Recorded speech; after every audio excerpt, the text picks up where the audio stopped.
Think about it.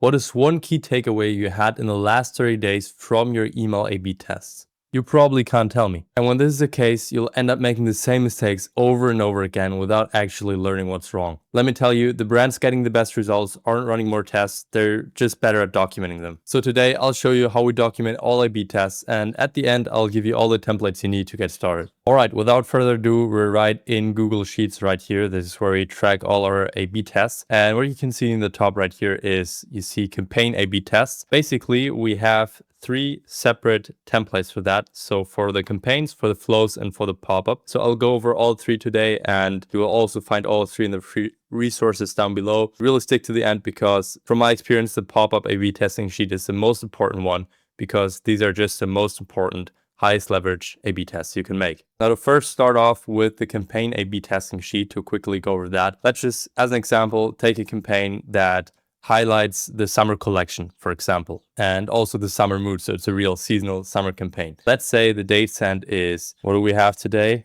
Let's say the date sent is July 10th or something, because this is really summer.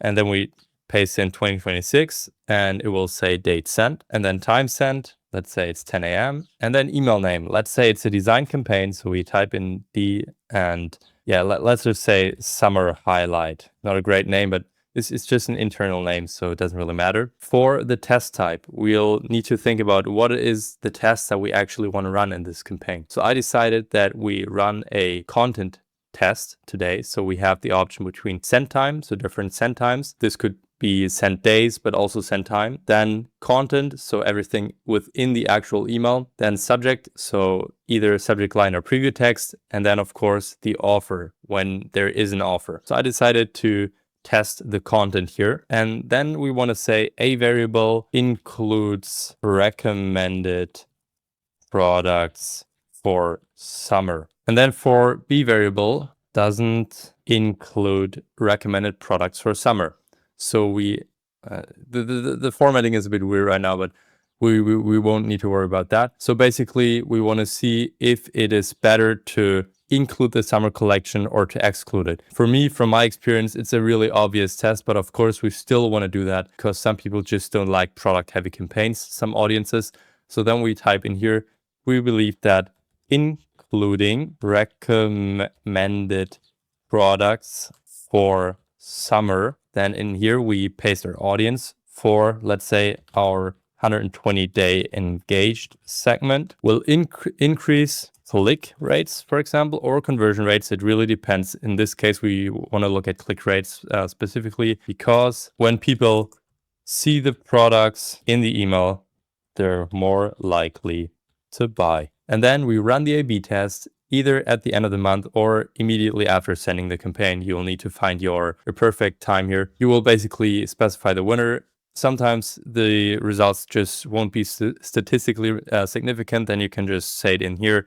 But if there's a winner, you either just type in A variable or B variable and then draw a conclusion. Let's say the recommended products for summer, including the recommended products for summer, were great. Then you, of course, want to say that it's great to include recommended products for summer. And of course, you can also try this test out multiple times for multiple different campaigns to really make sure that you have the assumption right that including products in the campaign will increase click or even conversion rates. All right, next on the list, we have the Flow A/B testing sheet. It's basically pretty much the same. You have the date started here. Then the sample size, you can always kind of specify that before, or should always specify that before you're running the test. So generally speaking, it of course depends on your list, but from my experience, it doesn't make any sense to have a sample size per variation below 1,000 subscribers. Of course, depends on the flow. So especially for flows with high volume, you definitely want to have a bigger sample size, let's say the welcome flow or the abandoned checkout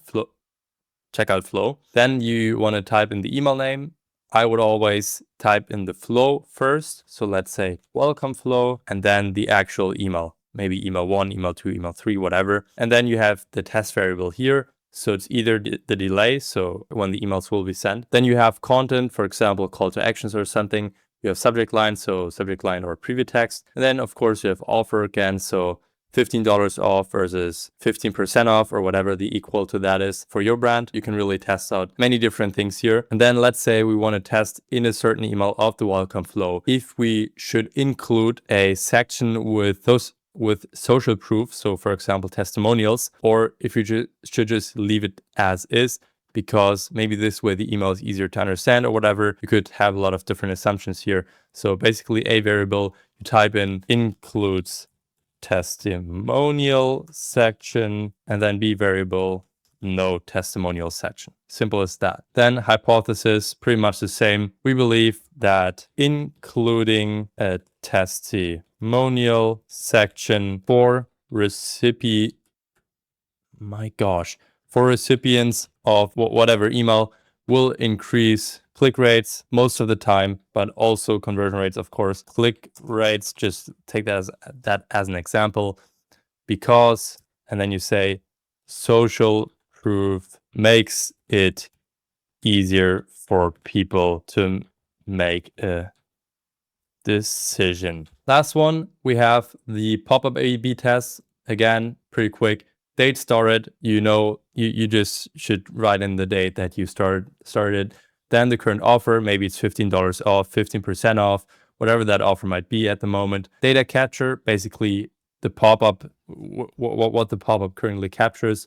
So either email only or both. Then the test variable, we have either the offer, the copy, the design, or the behavior. Most of the time, the offer will be the most highest leverage test you could run. And then let's say the test is currently $15